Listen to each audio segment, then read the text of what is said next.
Hello जी, नमस्ते, राधे राधे। तो मेरे दिन की शुरुआत होती है चिड़ियों के चहकने से। तो निधि लाइफस्टाइल ब्लॉग में आपका स्वागत है। आई होप आप लोग सभी अच्छे होंगे। तो मेरे दिन की शुरुआत होती है 4:30 बजे। उसके बाद मैं मेडिटेशन करूँगी। मेडिटेशन में कम से कम 10 मिनट करने का कोशिश करती हूँ, क्योंकि यही वो टाइम होता है जब मैं खुद को दे पाती हूँ। बाकी दिन भर तो घर के काम में ही लगे रहना पड़ता है। अगर आप 24/7 देखेंगे तो एक फ़ीमेल को 24 घंटा घर में काम। अगर मैं 24 घंटा वीडियो बनाऊँ तो 24 घंटा ही मैं कुछ ना कुछ करते ही रहती हूँ। तो यही वो टाइम होता है जब मैं खुद को दे पाती हूँ। तो 5:30 बजे ही भार्गव उठ गया जब मैं योगा करके आई। तो उसके बाद मैंने उसे भजन सुनाया।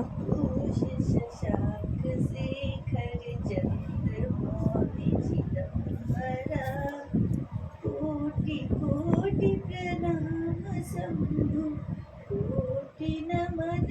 मुझे लगा भजन सुनाने के बाद वो सो जाएगा, लेकिन वो सोया नहीं। कल ही भार्गव के पापा ड्यूटी गए हैं, तो अभी उसे यूज़ टू होने में टाइम लगेगा। अभी भार्गव का पूरा रिस्पॉन्सिबिलिटी मेरे ऊपर है। 28 डेज़ उनका ड्यूटी रहता है, 28 डेज़ लीव रहता है। तो फिर मैंने भी अपने आप को थोड़ा मोड़ा चेंज करके, अपनी आदतों को बदल के अपने लिए मैं ऐसे थोड़ा मोड़ा टाइम निकाल पाती हूँ।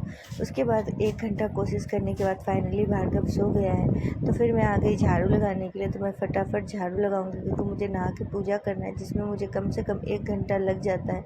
तो रूम बरांडा झाड़ू लगाने के बाद आज मेरा बालकोनी लगाने का भी झाड़ू लगाने का दिन है, क्योंकि मैं ऐसे ही रूटीन मेरा बना हुआ रहता है कि किस दिन मुझे कौन सा रूम साफ़ करना है। एक दिन मैं इसे 2 दिन 3 दिन करके साफ़ कर लेती हूँ, तो पूरा घर ऐसे क्लीन रहता है।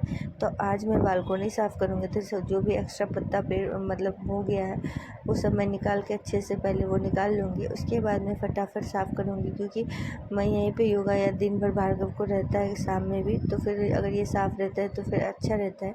तो यहाँ मैं सारे जो भी गमले में एक्स्ट्रा वो हो गया, पेड़ हो गया है, उसे मैं निकाल रही हूँ। उसके बाद मैं झाड़ू से सारा साफ़ कर दूँगी। तो मेरा भी कहना यही है कि अगर आपको भी लगता है कि मतलब मुझे खुद को चेंज करना चाहिए, तो आप में भी थोड़ा मोड़ा खुद में चेंजेस कर सकते हैं। जैसे अगर आप सुबह जल्दी उठ जाते हैं तो आपके पास बहुत लंबा टाइम रहता है, आप कुछ कर सकते हैं, आप पढ़ सकते हैं या फिर कुछ भी अपने लिए टाइम निकाल सकते हैं। मैं भी पहले बीपीएससी का तैयारी कर रही थी, टीचिंग वाला एग्ज़ाम का, लेकिन अभी मैंने ब्रेक ले लिया है, क्योंकि भार्गव को होने के बाद अभी मुझे भार्गव का ख्याल रखना पड़ता है। उसके बाद में फिर से अपनी लाइफ में उसका ट्राई करूँगी। उसके बाद मैं चली गई झाड़ू लगाने के बाद बेड पर दूध लाने। उसके बाद मैं नहा ली। उसके बाद मैं फिर पूजा करूँगी। तो पूजा करने में भी मुझे कम से कम 1 घंटा लग जाता है। तो उसके बाद भगवान को मैंने सबसे पहले स्नान कराया, चंदन लगाया, अब मैं आरती कर रही हूँ। उसके बाद मैं आज हनुमान चालीसा पढ़ूँगी 3 बार। उसके बाद फिर मैं किचन चली जाऊँगी, क्योंकि अभी तक मैं एक बार भी किचन नहीं गई हूँ। तो मैं किचन आई और सबसे पहले ड्राई फ्रूट्स लेके मैं अंकल को दे दूँगी। यहाँ देखिए भार्गव को बस मुझे देखेगा और हल्ला करने लगेगा। उसके बाद मैंने अंकल को ड्राई फ्रूट दिया। उसके बाद मैंने दाल चढ़ा दिया।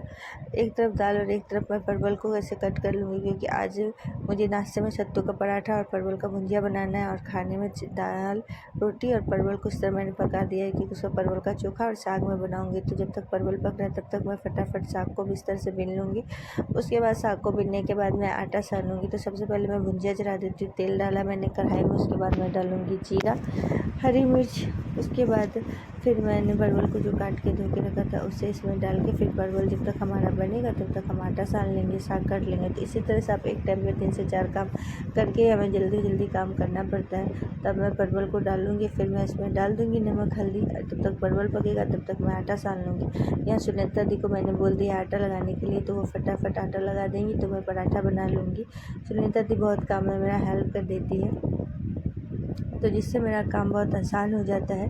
फिर भार्गव की ऑयलिंग हो रहा है, तो उसे भी मुझे बीच में जाके देखना पड़ता है। तो नाश्ता करने के बाद फिर मैं उसे नहलाऊँगी। तो भुजिया ऑलमोस्ट बन गया। तो मैं यहाँ पराठा बना रही हूँ सत्तू का।